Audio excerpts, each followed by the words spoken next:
Welcome back to positionspecific.com. Hope everybody's staying safe and enjoying the Euros so far. So in this short presentation, we're going to do something slightly different. And we're going to focus around some analysis and a key question that we keep asking each other. So could England learn something different from Marcelo Bielsa's system of play and use it to their advantage? Now, the reason why we came up with this presentation was because we've got a few staff within Position Specific who are English, including myself. And obviously watching and analysing every game from a coaching point of view, we keep mentioning the systems of play. Now, when England get the system right, we always look more dominant. And when the system's wrong, we always give the opposition momentum in key parts of the game. So we're asking the question, could England and Gareth take something from Marcelo Bielsa of how he works through the systems of play? Now, this is just our theory.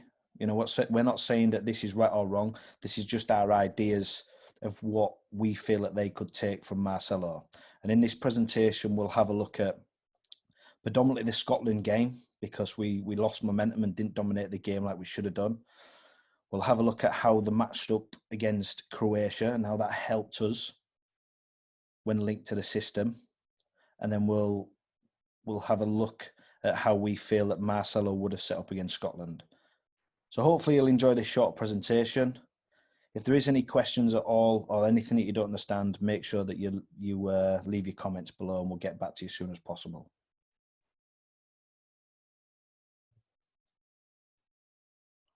So just looking at the systems matchup against Scotland. And we're going to purely focus on the individual and unit duels. And when we're talking about individual and units, we're just looking in small pockets. So we're looking at 1v1, 2v2s, 3v3s, 4v4s. So we've got the information to the bottom left here, but we'll run through this slowly. So starting off with the centre-backs, as you can see, John Stones and Tyrone Mings in a 2v2 duel against the two forwards. To us, the reason why it's red is because this is a performance problem. So as a team, you've got to think of how we can get the +1. So do we feel England use the full-back to be the +1? So when the ball's down the left-hand side, does the opposite full-back come round and give you a +1? Or do they use one of the midfielders or two midfielders to screen? Now, the issue with that is they're actually leaving their mark. So for us, and looking at the systems, this is a performance problem. Now, we could talk about are our two centre-backs more dominant than their two forwards, but I think any time at a top level, this will give away chances and give away momentum. So if players are attacking and we switch off, Scotland can get it into the front two and gain a lot of yards with just one pass, which then swings momentum. So for us, this is a performance problem. Looking at our full-backs onto their wing-backs, quite happy with this, 1v1 duels in wide areas, not a problem. If we felt that Robinson, the left-back for Scotland, was going to be a real threat, then you might have to think about doubling up, maybe one midfielder coming across, but we're happy with this. Centre midfielders, 3v3 duel in there. That's clear and simple. You could see that we went with two more defensive-minded players and 1-10, where Scotland had a good balance between a 4, 8 and 10. And then here's where an advantage can come from this system matchup. So the 3v3 duels. Really backing our front three against their three. Now, if you're looking at this matchup now, have we used this matchup to exploit Scotland? So did we use the strengths of this system? I'm going to use an example of Germany against Portugal. So the two matchups were set up that it could be counter-attacking either way. Now, we knew Germany was going to dominate the ball because Portugal liked to sit off. So we knew that Germany was going to dominate in certain areas, but Portugal was set up to counter. Now, because of the matchups, it allowed space for Portugal to break at some point. So even when Germany was on top and should have been 2-3-0 up, we knew that Portugal at some point would break and have a bit of success. Now, they didn't do it as well as what they usually do, but because of the system matchups, you could see it either way. Now, what I'm saying is Germany used their system to hurt Portugal, although the matchups wasn't right. So going back to the question there, did we use the strengths of this system to hurt Scotland? So knowing that we've got a 3v3, and that's usually going to be in the transition or when Scotland have opened up. So did we play forward quick enough? Did we get it into them fast enough? Or did our 7-11 drop too deep, which left Kane isolated, which we'll go through in this presentation? Now, there's nothing wrong with this, having a strength and weakness within your system, but just making sure that you use it to your advantage. And this was one of the disappointing things for us. We felt like, right, okay, we've got this matchup, but this is what you need to do. And I didn't think we used the strength of the system well enough. So just looking at the defensive organisation, so we're going to run through the 4 phases, and some stuff I've already gone over slightly anyway, but this is just to give you an idea of what these systems look like, and then why we feel that we should use Marcelo's system to our advantage. So just to the left of, these are just notes that I've put down, but I'll talk through them. So England looked to work out of a mid-block, and this was focused around being compact vertically and horizontally. So the reason why you can see that is we never really got quick pressure onto their back three. And instead of getting pressure with getting on their back three, we tended to drop off and become organised to start with. If you look at the stats, we pressed more in the middle third of the pitch, which actually was 46 times throughout the game. So that shows that we were working out of a mid-block rather than a high press. For me, this just allowed Scotland to grow a little bit of confidence, which give them a couple of passes on the defensive line. And I think that's where momentum comes in. And I'm just thinking, when you're playing at home, such a big game, I think we should be getting instant pressure onto them rather than dropping into a mid-block. So Phil Foden was our 3rd highest player to apply pressure in England's defensive third, which means his role out of possession was to double up with Reece James, deal with Robinson. One of our most creative players. So as soon as you start getting him that deep, you start to lose the 3v3 on their defensive line. So for us, we're not using that system of play to our strengths, because now we've took one away. The performance problem, as well, to match up with what I've just said, is there too many players performing dual roles. So the 2 centre-backs are dealing with 2 forwards. Who covers? Does Declan Rice drop in, or does he stay with his midfielder? Does Luke Shaw come round and cover, or does he deal with the wing-back? Is Phil Foden pressing the centre-half, or is he pressing the wing-back? Is Raheem Sterling, is he pressing the centre-back or wing-back? Now, I know England would have had this all sorted and they'll have their strategy and game plan of what they're going after. But for us, there's a lot of dual roles within the game.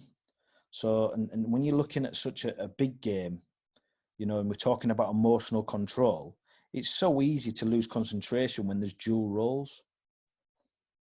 And I'll show you a couple of examples of that as we go through as well.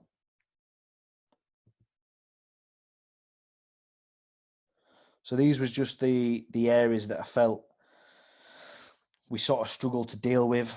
So the back three dominating the ball, building momentum.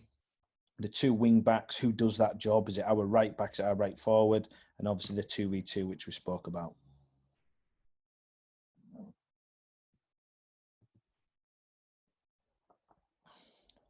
This was just a picture of Phil Foden down that side. So as you can see, Luke Shaw's come all the way across, which means Raheem Sterling either gambles and stays high, or he drops in and deals with a right wing back. Foden, Robinson and James out there. Now, I don't know if you remember one of the scenarios where they got the cross in and the right wing back got the shot off, and Pickford made a really good save. This was a similar sort of picture. And if you're looking at that now, Kane is isolated. So if we win it and we want to go forward, you've got a 1v3. And even if the left centre half steps on, it's still a 1v2. So these were some of the pictures that we saw, and this was just giving Scotland momentum and us being too deep. Now, we could argue that, well, we didn't concede, but this is England. And we want to be exciting. We want to be dominating teams. And I know these moments are going to happen at some point, but we give them too much respect on stuff like this. Be good to see what you think around the defensive organisation. You know, this is just our idea. And like I said, it's not us saying this is right or wrong. It's just what we see in the game, and us sort of being passionate as well, because, you know, we want to see the national team do well. So be good to see your comments in there. You know, even if you're a Scottish fan, get in there and talk about some of the stuff you did well, because I thought their game plan was brilliant. So just looking at a couple of pictures, you know, when we're talking about dual roles. So as you can see on the top picture, McTominay, you've got him there who's sort of stepped out the centre-back. So again, we didn't know whether to press him or not.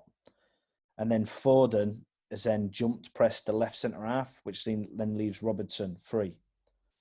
As you can see, Dykes is pushed wide, which has got James pinned in. So again, this is dual roles. So who's doing what? So we're caught in between. Now, this simple pass here gets Scotland 20, 30 yards up the pitch, which then throws momentum. So their fans are now enjoying the moment, and we're looking a little bit worried. And that's what I'm talking about, momentum and emotional control. And this was just this was when they'd exchanged a couple of passes and he'd stepped in and was still in between. If you look at the bottom right picture, this was Tierney stepping in from left centre-back. Well, who's doing it? Who's marking him? Who's doing it? So now the two midfielders have had to come out and go to press, which leaves their midfielders and attackers. The two fullbacks are really narrow because they're covering the two forwards. So the wing-backs become free. So if Sterling now follows the right wing-back, suddenly we're losing that advantage of this system matchup. We haven't got the 3v3. We can't play forward quickly. So we've only got one up top against a three, a two in this scenario. And again, this is just showing you some of the pictures that we felt was wrong because of the system matchup or not using it to our advantage. So just looking at England in the attacking transition, and I won't spend too much time on this. So again, these are just notes that we took down between us while we're watching the game, questions that we'd ask England or ask ourselves. So the picture at the top there, to the right-hand side, John Stones just won the ball. Foden and Sterling's deep, Kane's isolated. Now, when England did win the ball, obviously because of our two wide forwards being deep and Kane being isolated, we just looked to keep the ball. So it was a short passing distance. This was just to help England get into the attacking organisation. Now, this might be part of the game plan, which is fine because they want to dominate the ball. But again, going back to what I said at the start, on the system strength, we need to be playing forward quickly when Scotland are disorganised. But obviously, because of the defensive duties, it doesn't tie in well. So England then went into keeping the ball and then allowing Scotland to get back into their 5-3-2 system of play out of possession. Now, some of the notes that we put down around performance problems, how many players did we have in critical areas to hurt Scotland before they got organised? We didn't. We maybe had one or two at times. Sterling would stay on a little bit higher, but then we didn't utilise the space when we won the ball. Harry Kane was isolated against 3 or 2. And one of the other questions that I wrote down was, could England have adjusted Kane's positioning to help set up counter-attacking opportunities and get the best out of him? And the reason why I mentioned this is I remember Martinez in the World Cup a few years ago when they changed their tactics, stuck with the same system, but changed the role of Lukaku and moved him to the side to put him in a 1v1 duel, which then brought De Bruyne central. So instead of bringing Lukaku off, they adjusted his positioning to still do all the stuff that he's good at, but be a goal threat. And then I watched Belgium the other night against Denmark, where Denmark had matched them up with equal numbers. And I thought Denmark was very good, by the way. But at half time, they made that subtle change. Now, I know De Bruyne came on, and you can talk about him being world class, and I agree. But the biggest thing that I saw was they moved Lukaku down the side to put him in a 1v1 duel against one of the three centre-backs. So he didn't have two men pressing him and didn't have pressure in front of him. And if you get a chance to watch the game back, watch that subtle movement. Then De Bruyne can go and play as a fake 9 and then drop into pockets to see if he can draw out a 3. So I'm sat thinking, could have England done this with Harry Kane? Now, I know that he's probably never played that role, but again, try to keep your best player on the pitch and not have him central where he's got back and front pressure.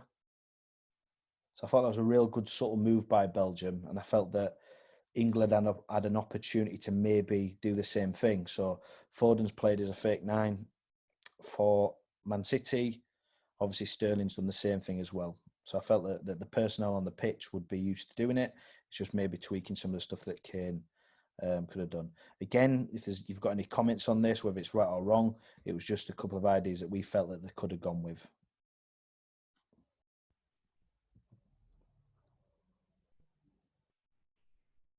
So attacking organisation, and this falls in with what I mentioned about Germany earlier.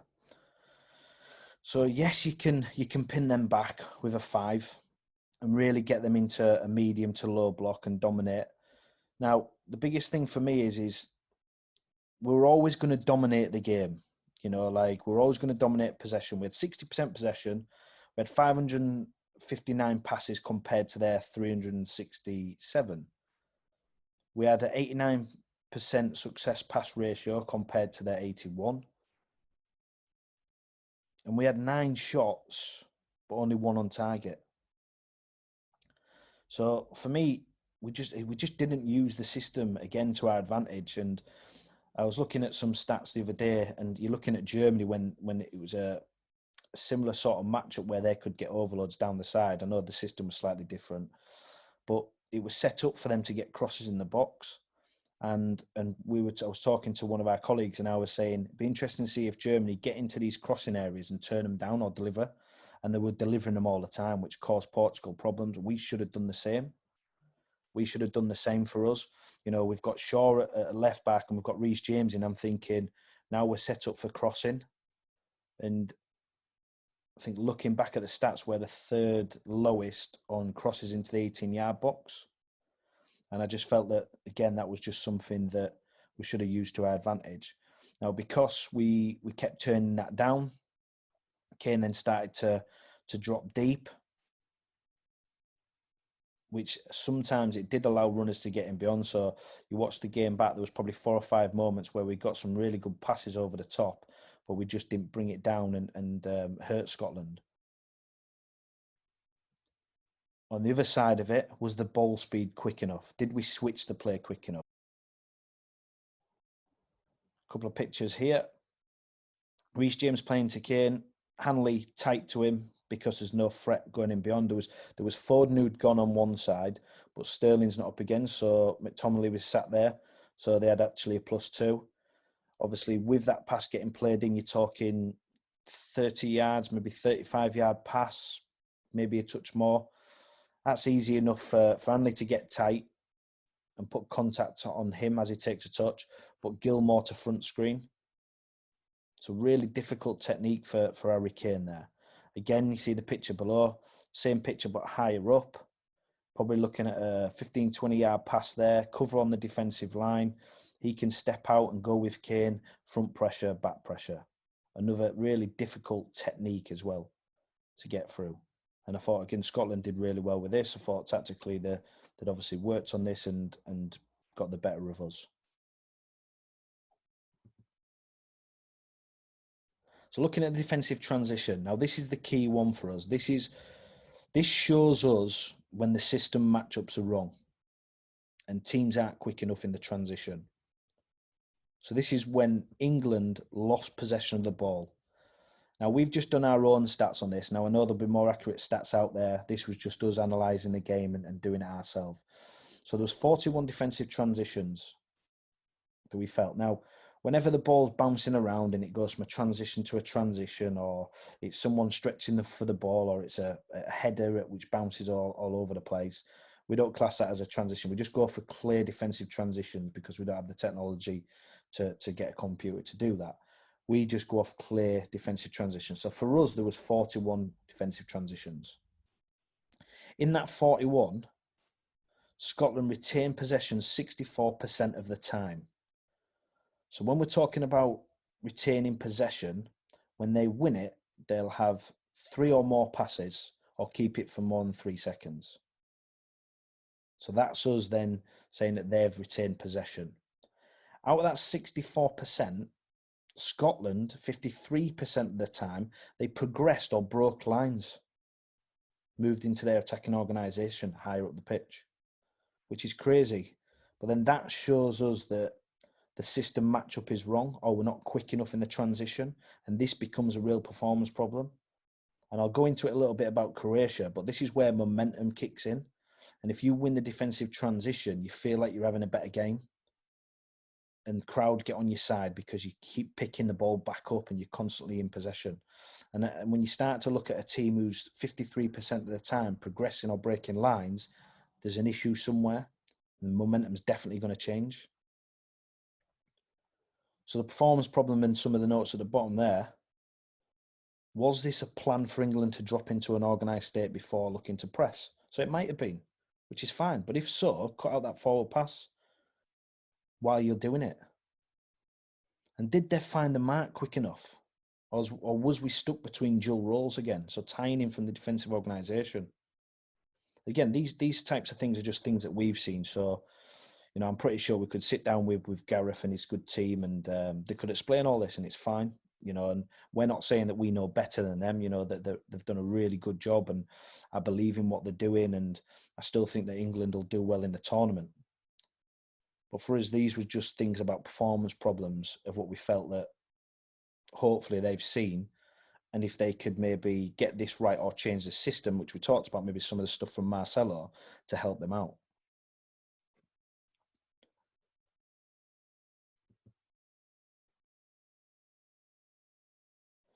I just want to give you a couple of examples. Now, we had loads of these examples, but I just wanted to drop 2 in. So if you look at the top picture there, so the ball's been turned over, and usually this action shot's within 3 passes. So we lose the ball, and the left centre half's got it, Tierney, and then Adams has found a pocket. So somewhere on the defensive line, we're unsure what we're doing. So you've got a direct pass over 30 yards, 35 yards to break lines and change momentum. In the bottom picture, you've got a similar sort of situation. We've lost the ball down the left-hand side. I can't remember who it was who played the ball, but they play the ball into McGregor, who gets on the turn. And again, look at the distances. Foden's then can't do his dual role. Our right backs come narrow. And then they get the ball and they switch the play, and then they've gone up the pitch in 60, 70 yards on the transition. So what we're saying is if the system matchup's right, you'll be closer to your mark, which then denies them space to play forward. And that was just 2 pictures. We've got another 30, 40 pictures of that. But I just wanted to show you 2, just to clearly show what it looks like. So when the ball's turned over, are we in an organised state? Are we stopping the forward pass? Or are we too far away from the mark?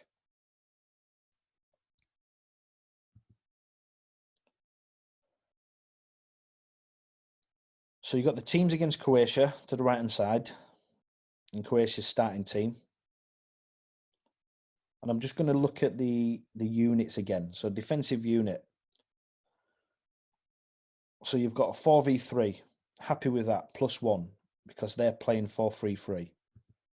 You got the midfield duel. And this had good balance because it nullified Croatia's danger men. Their midfield's the end room. Really good technically, really good tactically. Now with Rice and Phillips in there, they could go higher with their mark. So if Modric starts to drop deeper, Phillips can go high, which he did, and break play up 30 yards higher than what he usually does. that's fine. Then all they need to do is keep it quite simple in possession, because all the matchups is fine in other areas. You've got the +1 to build, so you've got your safe pass if you win it, and you should have your front three in good areas to go forward quickly as well if need be. And you've got the forward unit, which is a 3v4 with a -1, which is fine. And because they're playing these roles all the time, the players are used to it.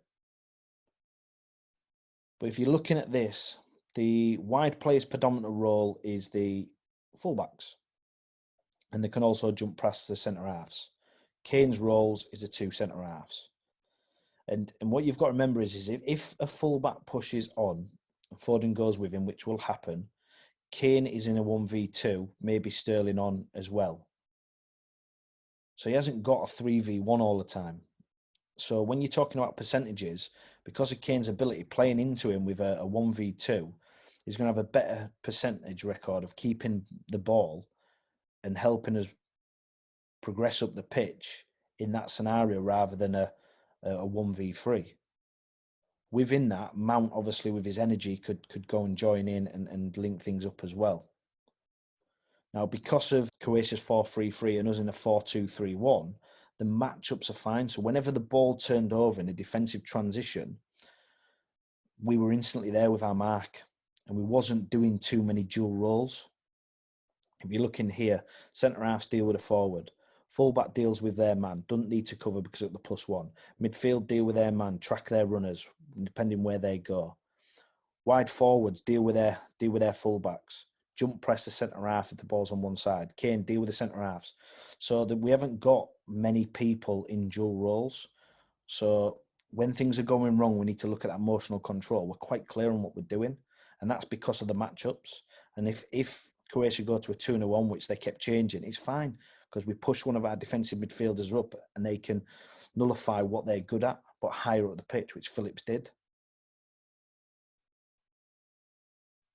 Now, one of the big things that I'd say we could have done better was lock Croatia in down one side.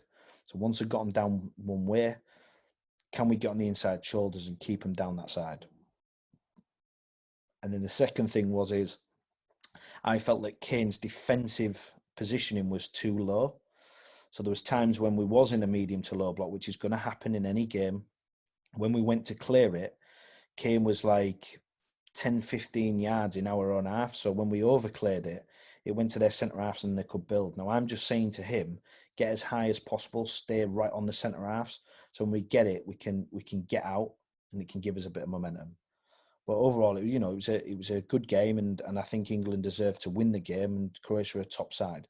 The reason why I put this in is just to show you of how the 4-3-3 against the 4-2-3-1 matchup is better. And we dominated the defensive transition, which meant we kept possession more. And then when we was in a defensive organisation, we looked like we had a more structure and there was less things to think about for players. Be good to get your comments again on what you think, and if you think this is right or wrong, don't be afraid to put your stuff in there. But again, this was just an idea to show you what we felt about the matchups. So what do we feel Marcelo would have done? Again, breaking it down into individual and unit duels. So if you look into the left-hand side, there's the pitch. So these were the starting teams. So we've gone off that because we could talk about would he have played him, would he have started him?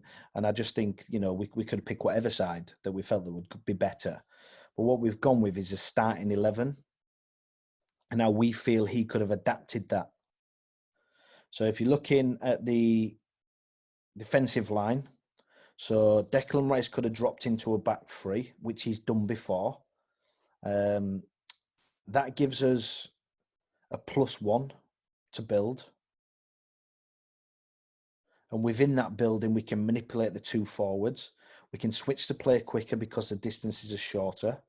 So, for instance, Stones could go into Declan Rice, who could open up to go Tyrone Mings, move the forwards, he could go back the other way, if need be, to keep them moving. Also, once you've drawn the two in, you can fix all three central channels. So, for instance, Tyrone Mings plays into Rice, Rice gets into Stones, Stones can take the two out, which he's really good at. Rice could step in because he's a midfielder. Tyrone Mings being a lefty Not so he's saying he'd step in, but he gives you a different passing option. Out of possession, too tight one cover. So no matter where it is on the pitch, as soon as the ball turns over, two of you get really tight. Don't let them bring it down on the chest, get on the turn, which happened a couple of times in the game where they went straight into the forwards, and we've got one player just doing a little bit of half and half, and they bring it down and bring them in, or they get a flick on, and then it'd run through, and then the whole game changes. So two get tight, one covers. Wing backs, 1v1 duels, play higher up the pitch. They've only got one defensive role now, so they're not thinking about overcovering the centre backs. And I think that this is what Marcel would go after, when he's talking about winning the back. So in possession, go and play high, go and play in the areas that you want to play in. Be brave. Out of possession, understand what your job is, but don't overcover so you're not always too deep. Easy enough to find the mark. So when the ball's on one side, not saying stay with them like man to man, but find your mark, know where they are, goal side, inside. So if Luke Shaw's down his side pressing the ball, Reece James, know where your man is, but come inside the pitch. Midfield, 3v3 duel. Phillips playing in his traditional role. Now, if you look at the first year, Phillips spent a lot of time playing on the defensive line. And in the second and third year, he spent more time operating on that second line. So he's perfect at this. Then you've got two players in there which have got really good outplaying skills.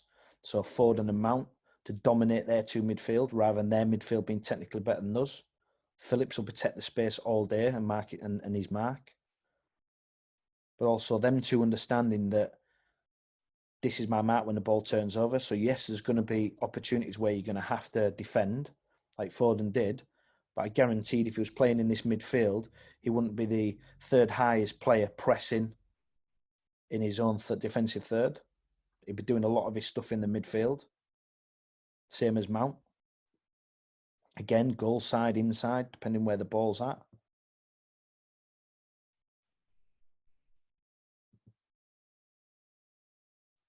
And then just looking at the forwards. So 2v3, always opportunities to play forward. So whenever the ball's turned over in that defensive transition, you've still got two players up against them. Now, we'd play Sterling to the right-hand side, which I've made a note there in the performance problem, play him to the right-hand side to deal with Tierney stepping on and overlapping.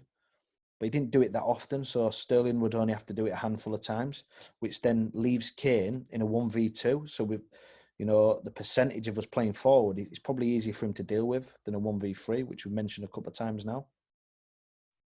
Out of possession, you've got two oppressing their back three rather than one. Because if you think back to the picture we said earlier about when Foden and Sterling dropped off, there was only Kane who had the opportunity to press the three. It's too easy. Now we can get two to press them. Force them down one side, lock them in. And that's the types of stuff that we felt that Marcelo would have gone with. And people could sit here and go, well, they aren't used to playing this. Well, Sterling's played in a two. Kane not so much as a two. Reece James and Shaw played wing backs and full backs. Foden, Mount and Phillips all in the natural positions. Stones played in a three. Tyrone Mings played in a three. And then Declan Rice playing in there has played a little bit in there, but he's still got all the attributes to deal with that sort of position. And you're not expecting him to be under the cosh and defending critical areas from crosses as much because you'll have pressure in wide areas. So for us, when we're talking about personnel and bright players, there's not many players who are unfamiliar with this.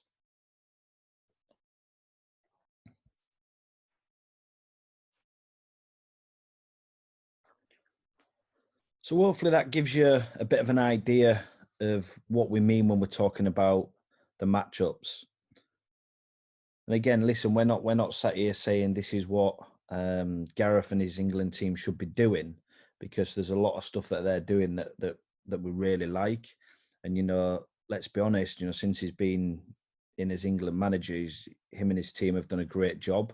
When you're looking at being consistent and winning games and then starting to sort of be a little bit more solid behind the ball. I can't move away from every time I watch England and I look at the personnel, could we get more out of them players? And could we be a little bit more aggressive with our style? And that's why it marries up with Marcelo. And when you think about the relationship between Marcelo and Leeds and the City, it's sort of married up really well because of how Leeds are and how the history is of the City and how intense they are. And with Marcelo's methodology and on how aggressive he is with his play in all four phases, it just sort of fits. And then you start to look as a nation, as England, of what we're like. And I can't but think that if we could use what Gareth's got now with a little bit of tweaking and maybe taking a little bit from Marcelo's matchups, but still using the principles of the game and the methodology of what England have got, I think it'd be a really good mix. And I'm not saying you do it for every game, and I'm saying you go full out man for man. I'm saying just certain matchups, like I've explained throughout the presentation, it just helps you out and it gives you momentum. You look at the game last night against the Czech Republic, you could see the matchups again. So it suited England because we went back into that matchup of what Croatia had. And you could see that we won a lot of the defensive transition, which then gave us momentum, which overrun the Czech Republic. Yes, they had spells like in any game, but for majority of the game, we were in control in all four phases. So going back to that question, and I really want to see what your comments are around this. Could Gareth and his England team use Marcelo's system matchups to their advantage? So is this something that you feel that England can use? Thank you again for watching. I know it was a little bit longer than I thought. You know, it's just me waffling on again. Just wanted to get everything out and express how we're feeling and what we're thinking. If you've liked the video, make sure you press the like button. If you haven't, press it anyway. If you haven't yet subscribed, make sure that you subscribe. It's free. And make sure you turn them notifications on so you don't miss any of these videos. Thank you again. Keep enjoying the Euros.